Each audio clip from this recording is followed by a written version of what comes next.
I should have seen it coming, the way Robert's voice turned sharp, slicing through the air like a knife when he spoke to me, the way Linda's eyes darted away, skittish, when I walked into the room, the way Emily and Tyler whispered behind my back, their laughter fading the second I got close.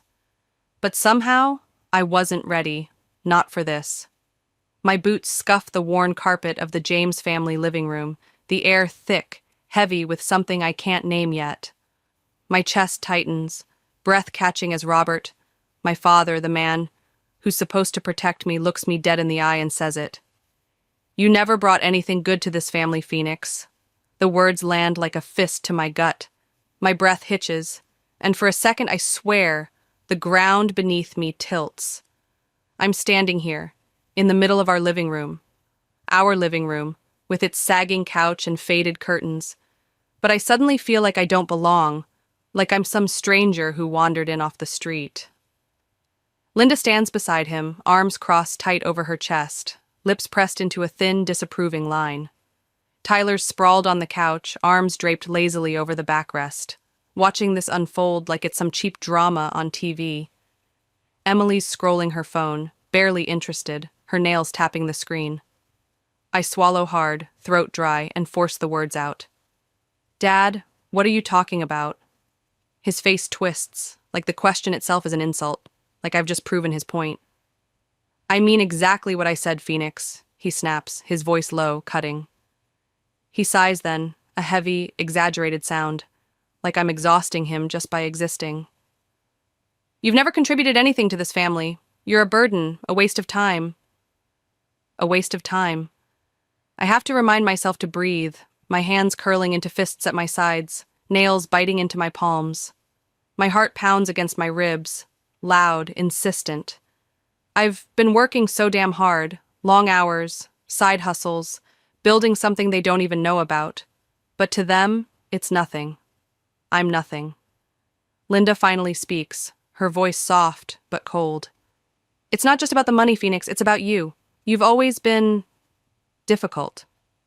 Difficult. The word stings more than I expect, sharp and bitter, lodging itself deep.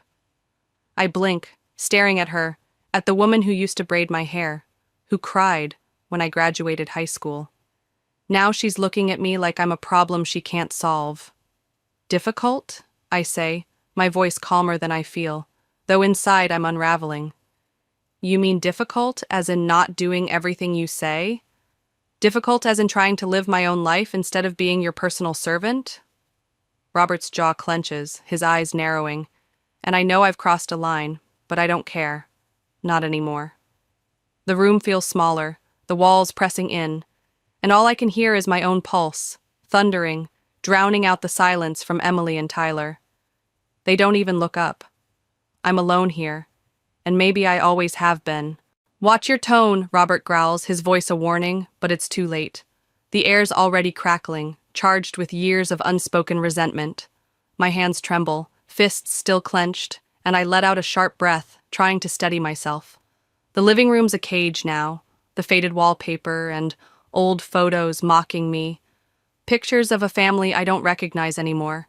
Linda's still standing there, arms locked across her chest, her face a mask of exhaustion, like I've worn her out just by being her daughter. I work hard, I say, my voice steady now, cutting through the haze. I'm responsible. I've never asked you for anything. My eyes flick to Robert, then Linda, searching for something. Regret, maybe, or guilt. But there's nothing, just cold certainty. Robert steps closer, his shadow looming, and I hate how small I feel, how my knees want to buckle. And yet, he says, slow, deliberate, you still bring nothing of value. Nothing of value. The words echo, hollowing me out. He shakes his head, like I'm a lost cause. Look at Emily, she's got a stable career. Look at Tyler, he's got his life figured out. But you? You're wasting your time chasing things that'll never amount to anything. I glance at Emily, still glued to her phone. She's stable because Robert pulled strings for her job. Tyler, slouched and smirking.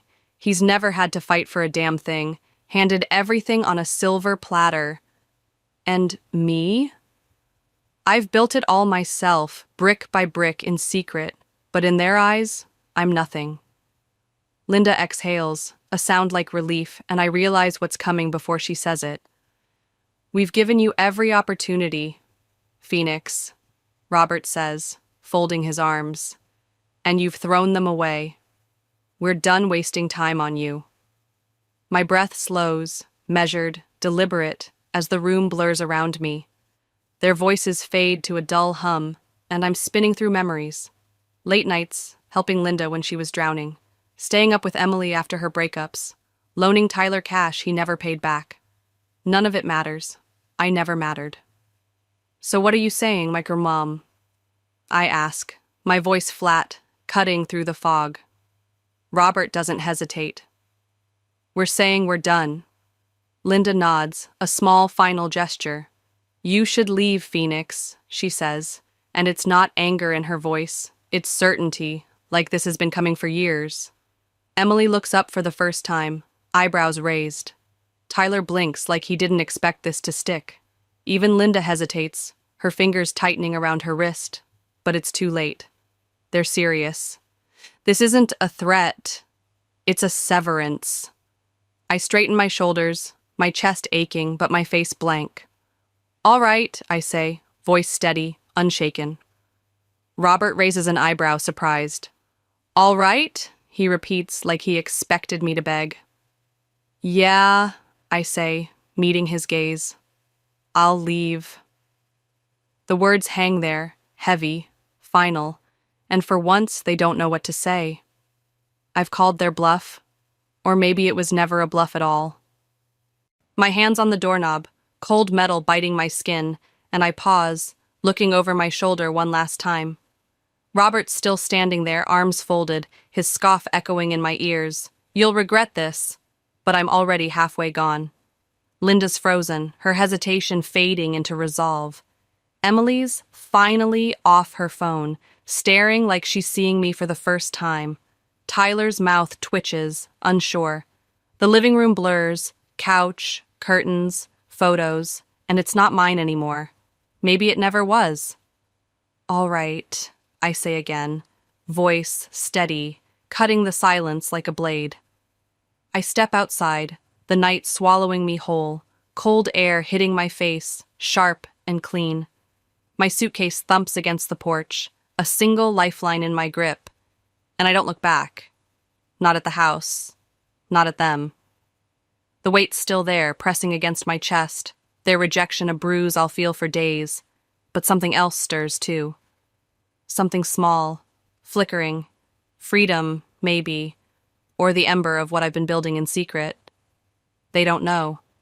They think they're cutting me off, tossing me out like trash, but they don't see it. The online store I've nursed for 2 years, the late nights, the quiet wins. They think I'm nothing, but I've got something, and it's mine. Robert's voice rings in my head. Don't be dramatic. And I almost laugh, the sound catching in my throat as I walk down the street, the house shrinking behind me. Dramatic? This is survival. The air's crisp, stinging my lungs, and my boots hit the pavement, steady, sure. For the first time in years, I'm not scared of them. Not Robert's anger, not Linda's silence, not Emily and Tyler's indifference. They'll regret this, I'd said, and maybe they will. But me? I'm done looking back. I'm done proving anything to them. The night stretches out, dark and endless, and I step into it, free. The night I left, I landed on Harper Davis's couch, my suitcase shoved into a corner of her cramped apartment, the city's hum seeping through thin walls like a restless heartbeat. My back aches now, the springs digging into me after weeks of crashing here, and my fingers are raw from typing, eyes gritty from staring at screens until dawn. It's brutal, days bleeding into nights, freelance gigs barely paying the bills, my secret online store inching along too slow to call it progress. I pour every spare second into it, though, tweaking products, studying marketing hacks, fighting the exhaustion that clings like damp clothes. The air smells of stale coffee and Harper's cheap candles, and some nights I lie awake, ceiling spinning, Robert's voice creeping in. A waste of time. It's a whisper I can't shake, curling around my ribs, tightening until I can barely breathe. But I shove it down, harder every time, because I won't prove him right. Harper pads around in her pajamas, tossing me a granola bar or a tired grin. Her voice soft when she asks, "You okay, Phoenix?" I nod, lying, because I have to be. The store's my lifeline, something I started 2 years ago, a side hustle, born from late-night desperation. And it's small, fragile, but it's mine. Sales trickle in, a handful of orders here and there, enough to keep me going, but not enough to call it success. I juggle it with freelance writing, editing, whatever pays. My laptop glowing in the dark while Harper snores across the room. Doubt gnaws at me. Am I enough? Can I make this work? And the weight of their rejection presses heavier. Linda's sigh, Emily's indifference, Tyler's smirk flashing in my mind.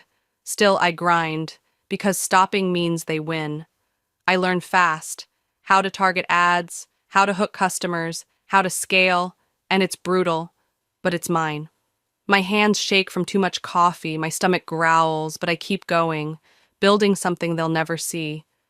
The city outside buzzes, alive, indifferent, and I tell myself I'm part of it now, not them. Robert's wrong. I'm not a waste.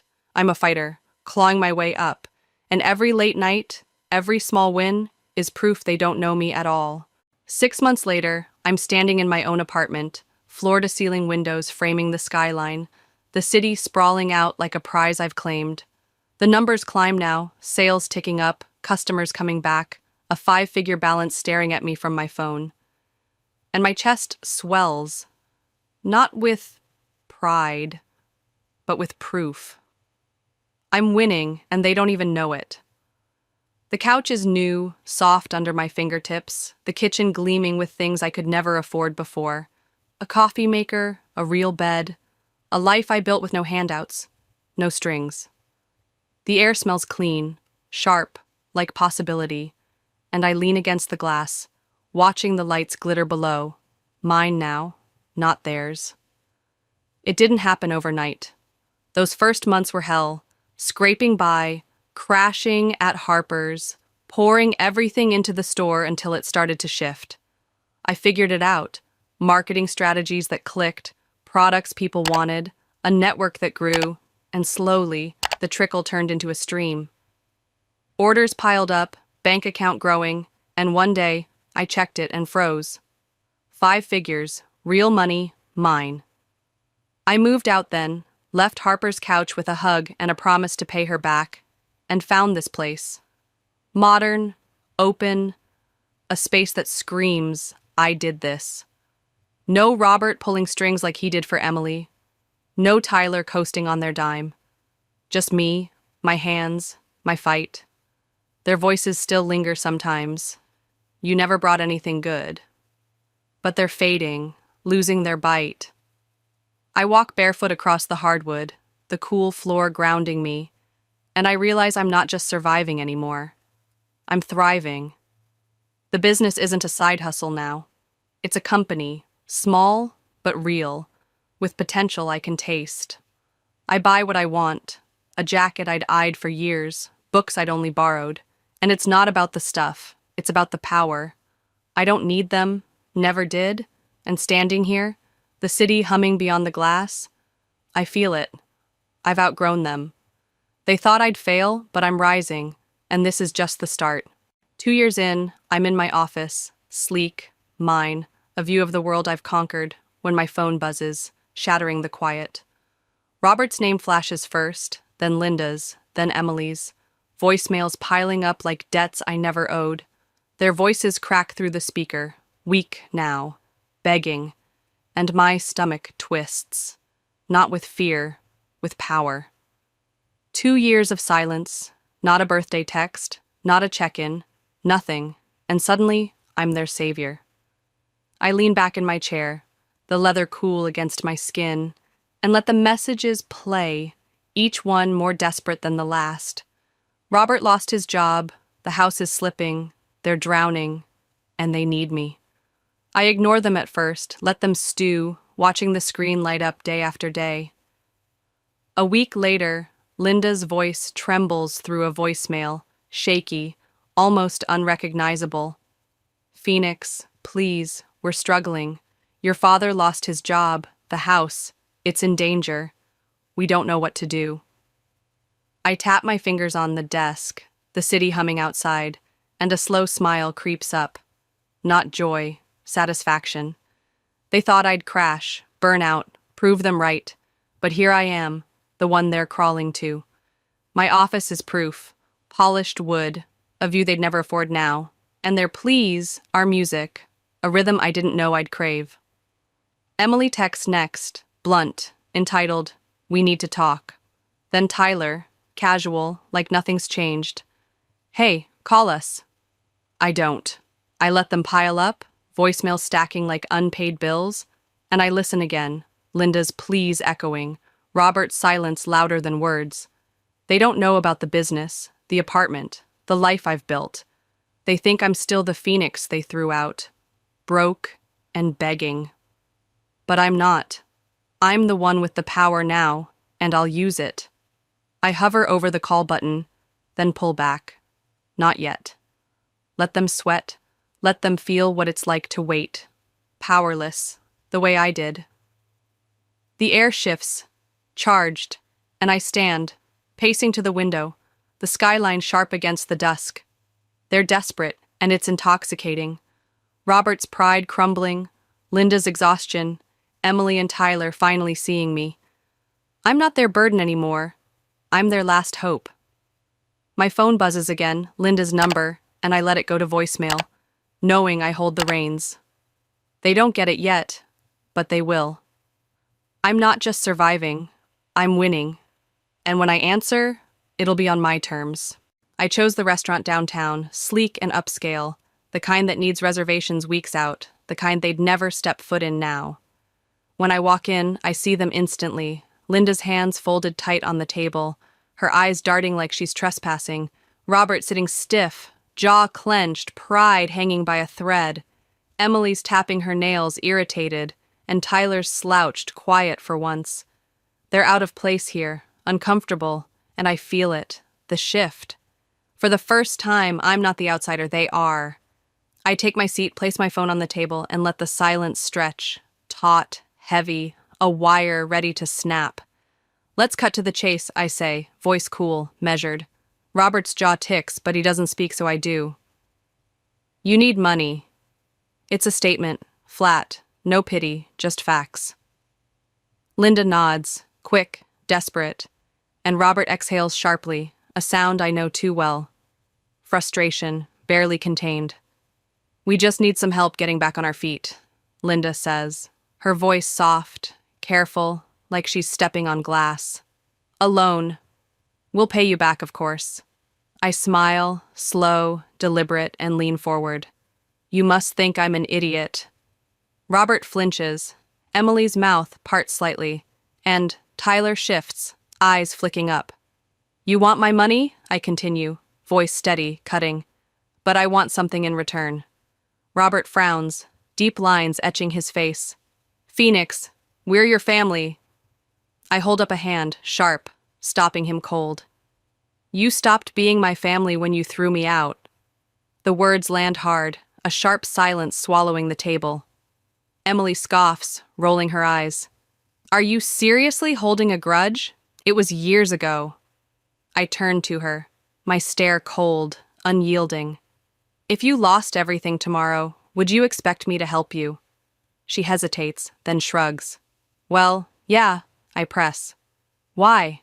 She blinks, flustered. Because we're family. I smirk, leaning back. Exactly. And yet, when I had nothing, you left me in the cold. She has no answer, her nails stilling, and the power settles over me, thick, intoxicating. I'll give you the money, I say finally, and Linda's breath catches, Robert's shoulders sagging just a fraction. But there are conditions. Robert's face darkens, his voice low. Phoenix, we're not here to make a deal. I gesture toward the door, casual, unflinching. Then leave. Go find someone else to beg. He doesn't move. Of course he doesn't, because they've got no one else. I fold my hands on the table, calm, in control. Here's how this works. I don't do loans. If I give you money, I own something in return. Robert tenses, his voice tight. Own what? I shrug, letting it hang. Your house. Linda gasps, a small, broken sound. Phoenix, no. I tilt my head, cutting her off. You need cash, I need investments. I'll buy it at market price. You stay, pay me rent, default, and you leave. Shock ripples through them. Linda's hands trembling, Robert's fists clenching, Emily glaring, Tyler staring at the table. They didn't expect this. Thought I'd hand over cash like some naive kid still chasing their love. Not anymore. Take all the time you want, I say, standing, grabbing my bag. But the deal expires in 24 hours. I walk out, their silence trailing me, and I don't look back. 2 days later, my phone rings from my office, the city buzzing beyond the glass, my world solid, unshaken. It's Linda again, her name flashing, and I pick up this time, leaning back in my chair, the skyline sharp against the dusk. Phoenix, we need to talk, she says, her voice small, frayed, and I smirk, twirling a pen between my fingers. I figured you'd say that. She hesitates, a heavy pause stretching over the line. Can we meet? I don't miss a beat. Number we already met. I gave you the deal. It's not my job to chase you for an answer. I hear her sigh, exhaustion seeping through, and it's almost pitiful. Almost. Your father, she starts, then stops like the words are stuck. What about him? I ask, voice flat, emotionless. She clears her throat, softer now. He doesn't want to take the deal. I laugh, short, sharp, the sound bouncing off the glass. Of course he doesn't. What does he expect then? For me to just give him the money out of the kindness of my heart? Silence answers me, thick, telling, and I shake my head, amused. Wow, he really doesn't get it, does he? Phoenix, please, she whispers, and I roll my eyes, patience thinning. No! But she cuts in, her voice breaking slightly. He's sick. I go still, the pen freezing mid-twirl, the word hanging heavy between us. Sick, I repeat, slow, testing it. What do you mean, sick? She sighs again, deeper, wearier. He hasn't told anyone outside the family, but he was diagnosed last year, heart condition. It's getting worse. My mind races, processing, weighing. Robert, sick, the man who towered over me, who cut me down, now frail. I close my eyes, jaw clenching, and ask, why are you telling me this now? Because, she hesitates, voice trembling, maybe you'll understand why it's so hard for him to accept help from you. I let out a slow breath, the same old excuse ringing in my ears. He's stressed, he's proud, you know how he is. It's pathetic, and it changes nothing.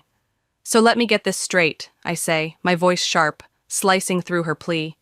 He's willing to lose everything, his house, his stability, his dignity, because his ego won't let him take my help?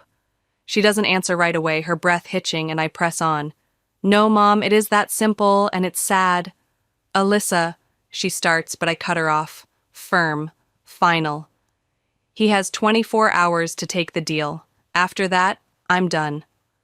I hang up, the line going dead, and sit there, staring at the city, my heartbeat steady, cold.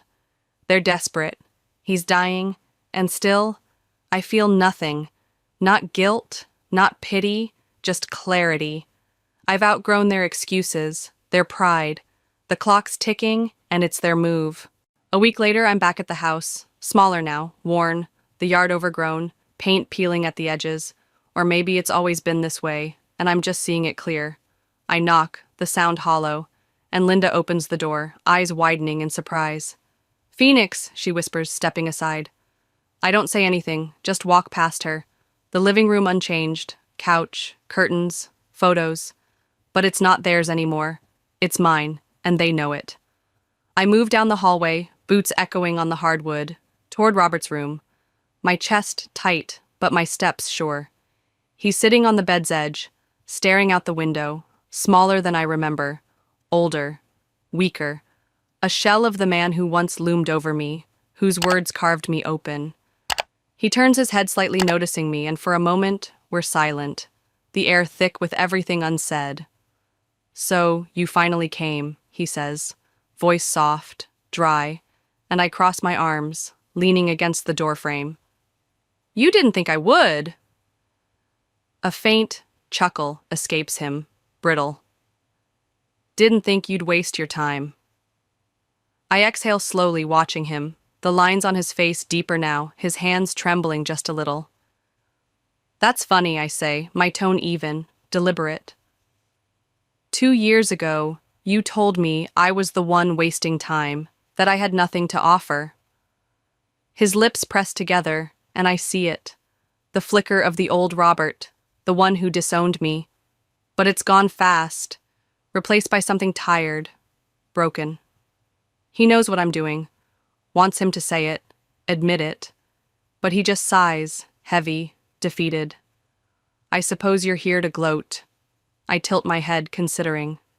Would it matter if I was? His expression darkens, just for a second, but he's too worn to fight. I step forward, pulling a paper from my jacket, the deed to the house, and set it on the nightstand beside him. He glances at it, frowning. "What's this?" I shrug, casual, final. "The deed. I signed it over to Mom." His head snaps up, eyes wide, searching mine. "What?" "You wanted it," I say simply. "It's yours. You'll just figure out the rest on your own." I turn, heading for the door, but his voice stops me. Different now, not angry, not proud, just raw. "Wait." I pause, half turning, my gaze meeting his. "Why?" he asks, and I take a slow breath, letting it settle. "Because I don't need this anymore." His lips part, but no words come, and I don't wait for them. "Phoenix," he says, softer, but I keep going. "You spent your life thinking power meant control," I say, my voice steady, cutting. "Keeping people small so you could feel big. But real power is knowing you don't have to prove anything anymore." I walk out, past Linda's stunned face, out of the house, and into the night, leaving them behind for good. I'm done fighting ghosts. They're nothing to me now. I drive home that night, windows down, cool air rushing against my skin, the city lights blurring into streaks behind me. The weight's gone, years of fighting, of craving their approval, then proving I didn't need it, dissolving into the wind, light, free. I thought revenge would fix it, that making them suffer would erase the pain they'd carved into me. But it didn't. They're suffering already, not because of me, but because of who they are, because their pride kept them small, their choices made them miserable. And me? I've got everything I ever wanted. A life I built, a future that's mine. The road stretches out, dark, endless, and I let it pull me forward. No destination, just motion. For so long, I thought I'd need them to see me, to lose everything so I could win, but I don't. I'm enough, always was. And the realization settles deep, quiet, true. The air smells of rain, sharp and clean, and my hands loosen on the wheel, the tension bleeding out. Robert's sick, Linda's broken, Emily and Tyler are lost, but that's their story, not mine. I'm not their failure, not their mistake. I roll the windows lower, the breeze tugging at my hair, and for the first time in years, I feel it. Freedom. Real. Unburdened. I don't need their house, their guilt, their regret. I've outgrown them, surpassed them, and this victory, it's not about their ruin, it's about my peace. The city fades in the rear view, a chapter closing, and I smile, soft, to myself. I'm my own story now, my own power, my own win. The road hums beneath me, open, alive, and that's all I need. Me, whole, free. That's enough.